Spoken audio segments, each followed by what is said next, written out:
پوری تلاوت کی گئی۔ سورہ عنکبوت میں اللہ نے اس دنیا کی زندگی کی مثال مکڑی کے جال سے دی کہ جس طرح دنیا میں مکڑی بڑی محنت سے مشقت سے اپنا گھر بناتی ہے، اپنا جالا بناتی ہے، لیکن اس کی ساری محنت، ساری مشقت اس وقت ضائع ہو جاتی ہے، نکارت ہو جاتی ہے جب ہوا کا معمولی سا جھونکا اس کو لگتا ہے اور مکڑی کا وہ گھر ٹوٹ جاتا ہے، اس کی ساری امیدوں پہ پانی پھر جاتا ہے۔ تو اللہ نے فرمایا ان اوہن البیوت لبیت العنکبوت لو کانوا یعلمون، کہ سارے ناپائیدار بوسیدہ گھروں میں سے سب سے بوسیدہ گھر مکڑی کا جالا ہے۔ لو کانوا یعلمون، اللہ مثال دینے کے بعد لوگ یہ کاش تمنا اور حسرت کے لیے استعمال ہوتا ہے، تو اللہ فرما رہا ہے کہ کاش تم اس حقیقت کو، کاش تم اس بات کو سمجھ لیتے تو تمہیں دنیا کی زندگی کی حقیقت سمجھ آ جاتی۔ اس لیے کہ انسان دنیا میں بڑے بڑے گھر محلات بنا تو لیتا ہے، لیکن ایک وقت ایسا بھی آتا ہے یا تو اس کا یہ گھر اللہ کے حکم سے بوسیدہ ہو کے اس کی امیدوں پہ پانی پھیر دیتا ہے، یا تو گھر تو اپنی جگہ قائم رہتا ہے، گھر بنانے والا اس دنیا سے منہ موڑ کے چلا جاتا ہے۔ اس لیے اسکندر اعظم نے دنیا کو فتح کیا، فتح کرتے کرتے جب چین پہنچا، اس وقت چین پر ایک عورت کی حکمرانی تھی، ایک شہزادی تھی، لیکن وہ شہزادی بڑی عقل مند اور بڑی سمجھدار تھی۔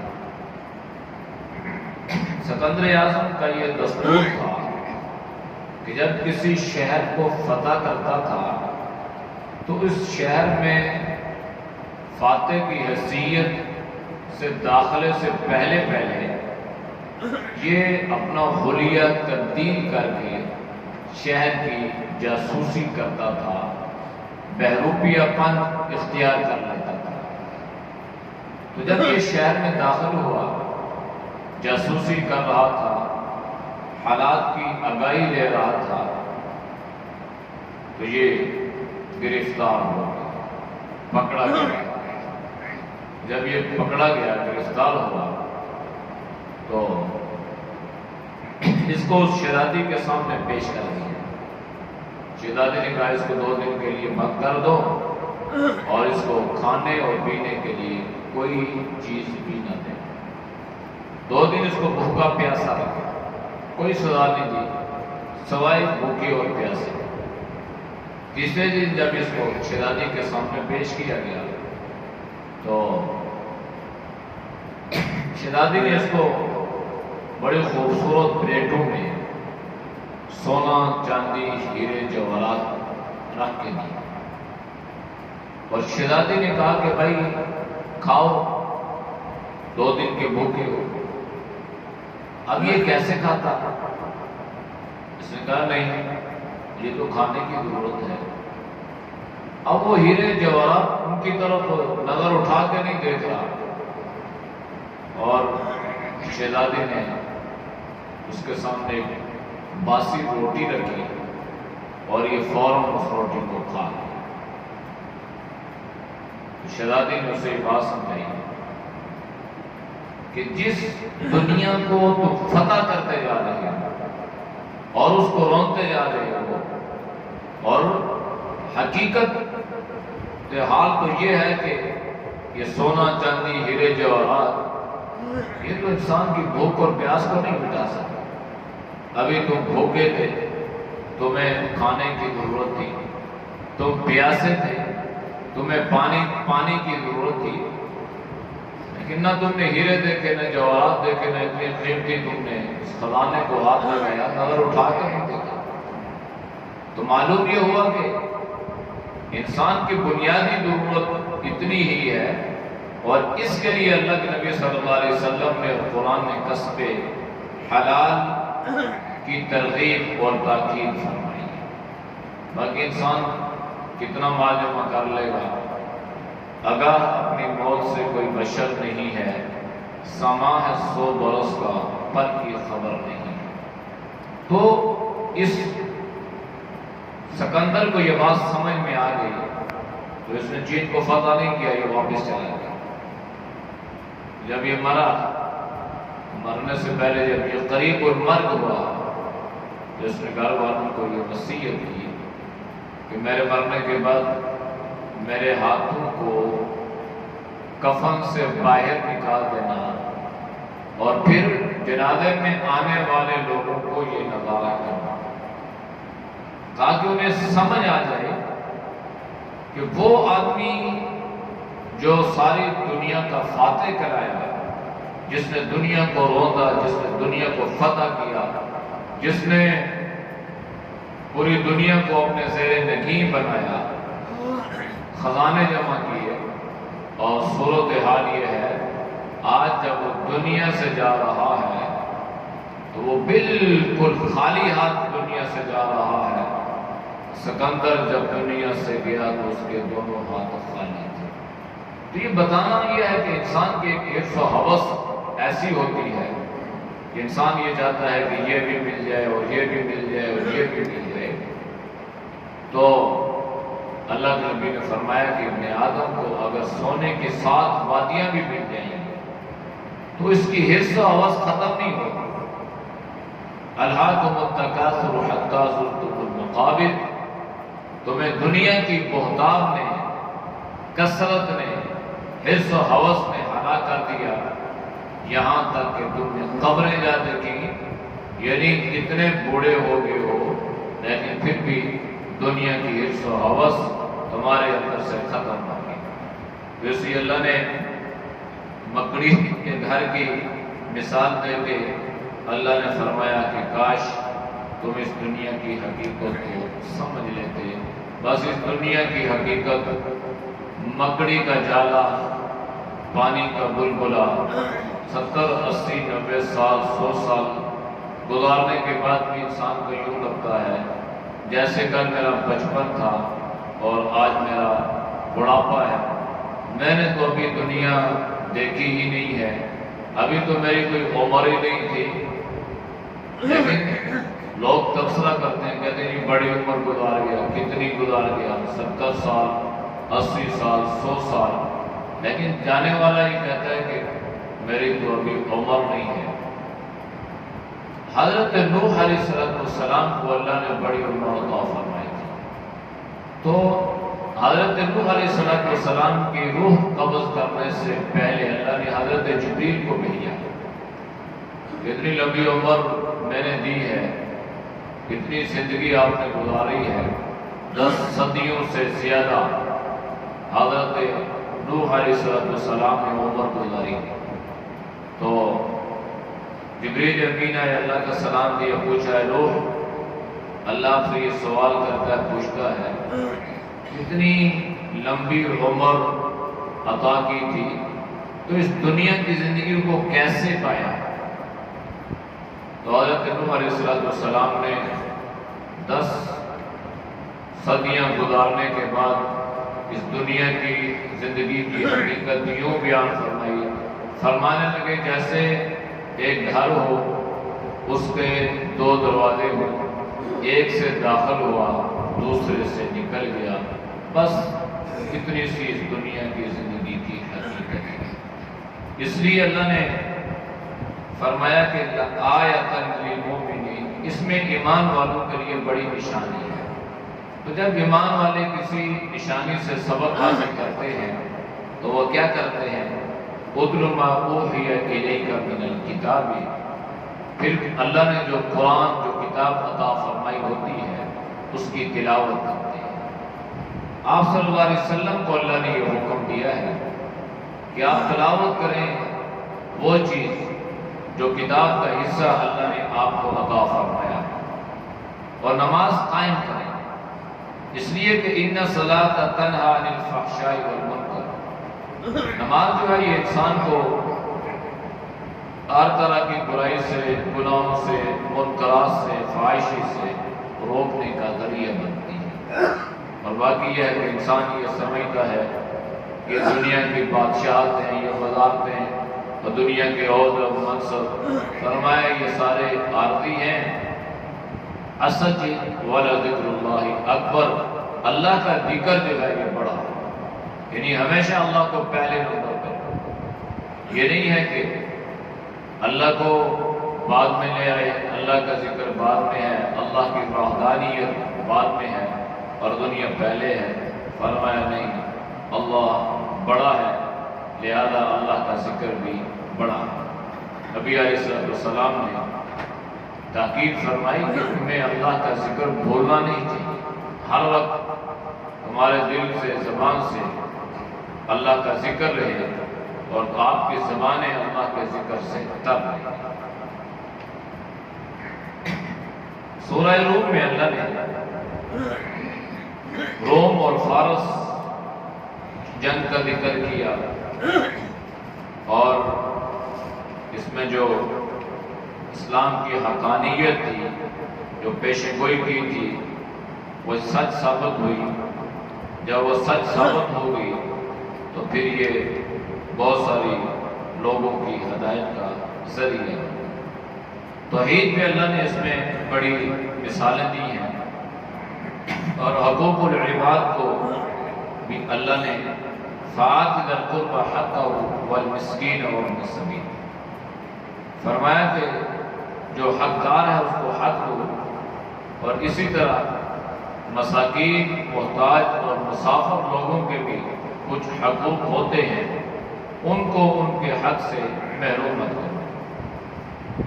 ذالک خیر للذین یریدون وجہ اللہ، جو لوگ اللہ کی رضا تلاش کرتے ہیں ان کے لیے یہ کام بڑے آسان ہیں، اور انہیں چاہیے کہ یہ بہترین کام اللہ کی رضا کے لیے کریں۔ جب وہ یہ کام اللہ کی رضا کے لیے کریں گے تو اللہ انہیں کامیابی سے ہمکنار فرمائے۔ باقی یہ دنیا میں انسان اچھائی بھی کرتا ہے، برائی بھی کرتا ہے، اچھائی کے اثرات بھی مرتب ہوتے ہیں اور برائی کے اثرات بھی مرتب ہوتے ہیں۔ ظہر الفساد فی البر والبحر بما کسبت ایدی الناس، فرمایا کہ خشکی اور تری میں فساد برپا ہو گیا اس سبب سے کہ انسان نے جو اعمال کیے، یعنی انسان کے اچھائی کے اثرات بھی انسان پہ مرتب ہوتے ہیں اور برائی کے اثرات بھی ہر چیز پر مرتب ہوتے ہیں، یہاں تک کہ انسان اگر گناہ کرتا ہے تو اس گناہ کی وجہ سے اس کے حافظے پہ بھی اثرات مرتب ہوتے ہیں۔ اللہ کے نبی نے فرمایا کہ یہ دنیا کا جو پانی ہے، دریاؤں کا، سمندروں کا، یہ ابھی آپ کو ترش یا کڑوا یا اس قسم کی اس میں آپ کو ذائقے محسوس ہوتے ہیں۔ فرمایا کہ یہ جب اللہ نے پانی پیدا فرمایا تھا تو ساری دنیا کا پانی میٹھا تھا، کوئی پانی کڑوا یا ترش یا نمکین نہیں تھا۔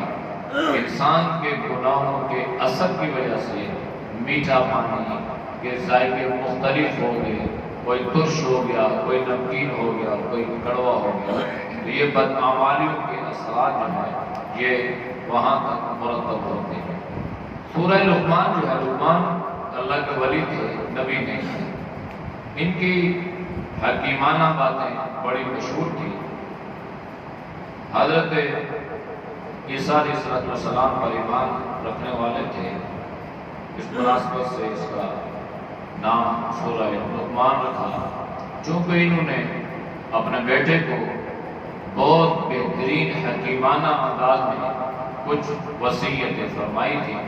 اللہ نے ان وصیت کو قرآن میں ذکر کیا۔ یہاں پر ایک بات خاص ہے، مشرکین مکہ میں سے مشرک تھا نضر بن حارث، یہ ابو جہل کا دوست تھا، ساتھی تھا۔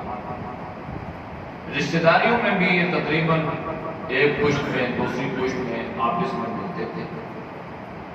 تو اس نے جب دیکھا کہ لوگ زیادہ اسلام کی طرف مائل ہو رہے ہیں، اور اسلام کی طرف مائل ہونے کی وجہ جو چیز مان رہی ہے وہ قرآن کریم کی تلاوت مان رہی ہے۔ لوگ قرآن کی تلاوت کرتے ہیں، نبی علیہ السلام قرآن کو پڑھتے ہیں، تو جو سنتا ہے تو وہ پھر سنتا ہی رہ جاتا ہے۔ تو اس نے توڑ نکالنے کی کوشش کی کہ کوئی ایسا توڑ نکالا جائے کہ لوگ قرآن کی طرف نہ آئیں، قرآن نہ سنیں۔ چنانچہ اس نے